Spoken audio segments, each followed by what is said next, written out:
तो पहले हम 20 स्टूडेंट और कई टीचर्स को ले आए, गंगोत्री तक गए, काफ़ी जगह गए, तो उनमें इतना इफेक्ट हुआ, कई स्टूडेंट्स तो वापस जाके बिल्कुल चेंज हो गए, उनकी लाइफ ही बदल गई। तो इस तरह से हमने कई प्रोजेक्ट कॉलेजेस में शुरू किए, स्कूल्स में शुरू किए, और उससे हमको नॉलेज आई कि क्या क्या प्रॉब्लम्स हैं, क्या क्या समस्याएं हैं, और इनके बारे में, इनके मन में क्या क्या विचार हैं जो गलत हैं, जो ठीक होने चाहिए।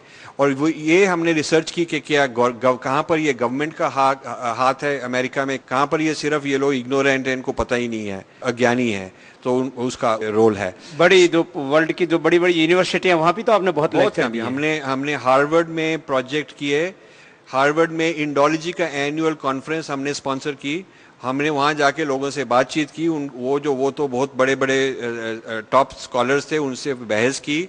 हमने कोलंबिया यूनिवर्सिटी में प्रोजेक्ट किया, यूनिवर्सिटी ऑफ कैलिफोर्निया में वर्ल्ड रिलीजन एंड साइंस का सबसे पहला जो लार्ज स्केल प्रोजेक्ट था अमेरिकन यूनिवर्सिटी में, university of California Santa Barbara में, वो हमने शुरू किया। और उनको कहा कि ये जो आप साइंस एंड रिलीजन कहते हैं वो तो क्रिश्चियनिटी के बारे में ही बोलते हैं, पर हिंदुइज्म बुद्धिज्म जो धर्म हैं उनके बारे में साइंस एंड रिलीजन हमने वहाँ शुरू की।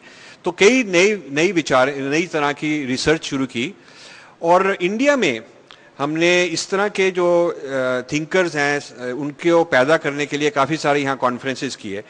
पहला जो सब्जेक्ट हमको बहुत अच्छा लगा वो ये था कि रिलीजन कहकर तो एक ही डिपार्टमेंट है अमेरिकन यूनिवर्सिटी में जहां आप जा सकते हैं, लेकिन जिसको साइकोलॉजी कहते हैं, कॉग्निटिव साइंस कहते हैं, न्यूरो साइंस कहते हैं, माइंड साइंस कहते हैं, उसमें एक्चुअली ये हिंदुइज्म और बुद्धिज्म की चीजें लाकर पढ़ा रहे हैं, पर उसको हिंदुइज्म बुद्धिज्म नहीं कहते, उसको उन्होंने अपना नया नाम दे दिया है और कह दिया कि हमारी नई चीज है। तो इसका मतलब ये जो मेडिटेशन से निकालकर, योग से निकालकर, वेजिटेरियनिज्म से निकालकर, आयुर्वेदा से निकालकर, ये हमारे कई तरह के सिस्टम्स से निकालकर इन्होंने कई चीज़ें निकाली हैं, अलग निकाली हैं।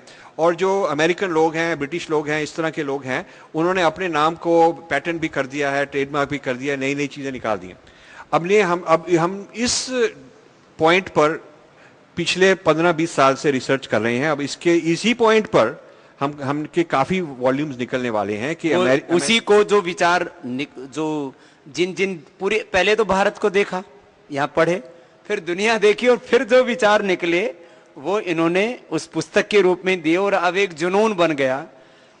आप देखिए कि करीब 18 देशों में 20 कंपनियां, और उन सारी कंपनियों को कर्मचारियों से $1 माने वो नाम मात्र $1 लेके सारी कंपनियां उनके नाम कर दी, और जो संस्था बनाई उसमें करीब 200 करोड़ रुपए उस संस्था को दे करके और पूरा जीवन इसमें डेडिकेट कर दिया है। मतलब ये कोई छोटी बात नहीं है। माने जिंदगी का मकसद ही, कि मेरे जीवन का मकसद हमारा भारत, हमारी भारतीय ज्ञान परंपरा, हमारे ऋषियों का चिंतन, और वो कैसे इस विश्व में प्रतिष्ठापित हो, इतना बड़ा संकल्प लेकर के आप लगे हुए हैं।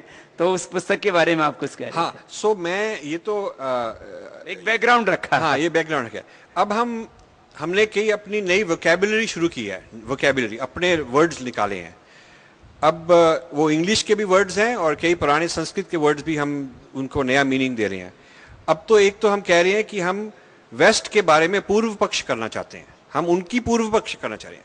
पुराने ज़मानों में तो वेदांत ने बुद्धिज्म की पूर्व पक्ष की, बुद्धिज्म ने वेदांत की, किसी ने मीमांसा की, किसी ने कैसे की, आपस में एक दूसरे की पूर्व पक्ष की, शास्त्रार्थ। आज के ज़माने में हमको बाकी जो विदेशी सिस्टम्स हैं, थिंकिंग के, फिलॉसफी के, रिलीजन के, हिस्ट्री के, इतिहास के, उनको अपनी तरफ से, अपनी दृष्टि से समझना है। ये एक नई तरह की पूर्व पक्ष है, तो ये हम शुरू कर रहे हैं। और उससे हम एक तो ये निकाल रहे हैं कि क्या क्या खतरे हैं, क्या क्या डेंजर्स हैं, जैसे ब्रेकिंग इंडिया में लिखे हैं, जो बाकी विदेशी लोकेशन एरियाज जो वहाँ के स्थान हैं वहाँ से आ रहे हैं। अब जैसे चीन से कई चीज़ें आ रही हैं, अब माओइस्ट आ गए हैं। वेस्टर्न कल्चर से लोगों को सिखाया है कि आप इंडिया के नहीं हैं, आप तो कहीं और के हैं। आर्यन द्रविडियन का अलग उन्होंने कॉन्फ्लिक्ट किया है, वो भी आर्टिफिशियल कॉन्फ्लिक्ट बनाया गया है ताकि लोग जुड़े ना, अलग हो जाएं। और फिर ये जो इस्लामिक फंडामेंटलिज्म है, ये भी प्रॉब्लम है। तो जो भी आइडियोलॉजी भाषाओं के नाम पर, मजहबों के नाम पर, हाँ, किसी और देश के साथ जुड़ी हुई है, किसी और मिट्टी के साथ जुड़ी हुई है, जो यहाँ की मिट्टी के साथ नहीं जुड़ी, जिनको गंगा नहीं प्यारी, जिनको हिमालय नहीं प्यारा, जिनको हमारी धरती नहीं प्यारी, जिनको सिर्फ यहाँ से जो मिल सकता है वो ले लेंगे, पर उनके जो रियल जो उनका प्यारी जगह है वो कोई और जगह है। और जो उनके हेडक्वार्टर्स हैं, जहाँ से उनको ऑर्डर आते हैं कि ये सच है ये झूठ है, जहाँ से उनको सिद्धांत आते हैं वो फॉरेन सिद्धांत हैं।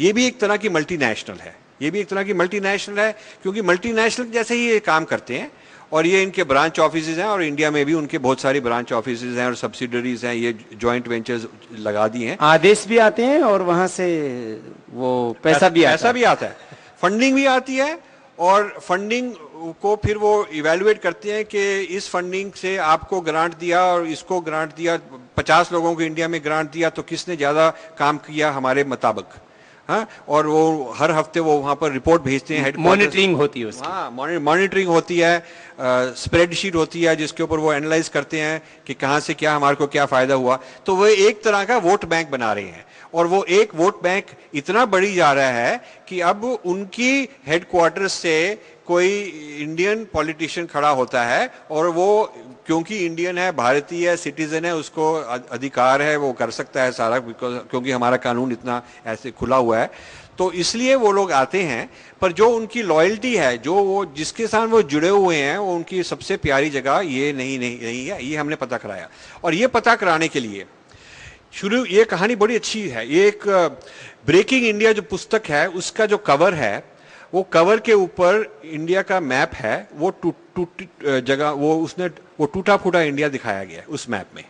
मतलब एक का है मुगलस्तान, वो मुगलस्तान है, ये अफगानिस्तान, पाकिस्तान और नॉर्थ इंडिया और बांग्लादेश, ये सारा मुगलस्तान कहा गया है।